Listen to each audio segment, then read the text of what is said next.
I'm Peter Murray. I'm actually based in the UK. I live there and work there.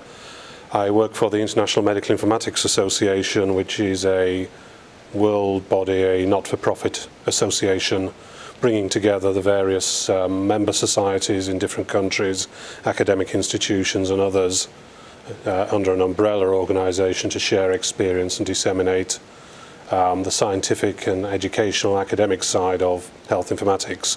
My current role is I'm the CEO of IMIA. I think mHealth is and it will be increasingly important because it's going to give a lot of changes, I think, in the ways in which people relate to the whole health system. A lot of people, I think, separate out e-health and mHealth. I think there's a lot of overlap. I think as far as mHealth, we're going to see increasing personalisation, increasing interaction, increasing power, potentially, in the hands of the public and the patient, and I think that's going to give significant changes in the ways in which health is delivered, in places in which healthcare can be accessed. What IMIA does is very much around sharing experience and sharing sort of the common lessons and experiences from many different countries. At the moment, we don't have overt activity in mHealth, but it's one of my areas of interest, and I think that as an important international association, we need to do work on that area, and I think the work in which we can do is looking at, for example, academic studies, peer review of what works and what doesn't work in mHealth and eHealth from an independent perspective, rather than sort of the perspective of people who are involved in implementations, because I think there's still a lot of things we don't know about what does work and what doesn't work. There are a lot of small-scale pilots.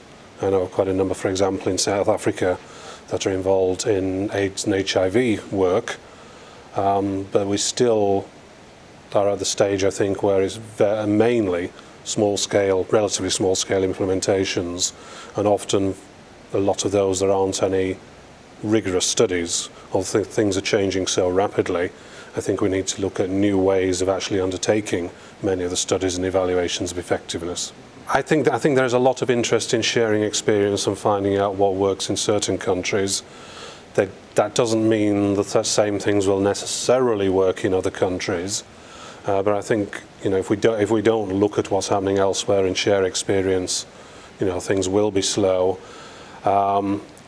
I think there will be probably more use of mobile health in countries where perhaps the existing fixed infrastructure for internet and broadband and things haven't been particularly good, and there can be sort of this leapfrog effect.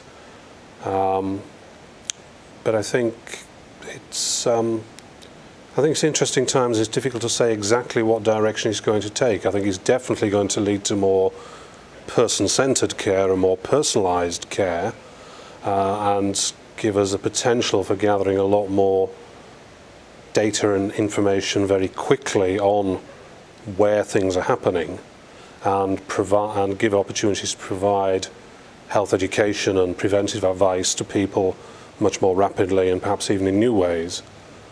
But I think, you know, probably if we look back at this in 5 years' time, we'll maybe say, well, where did this thing come from that we didn't predict?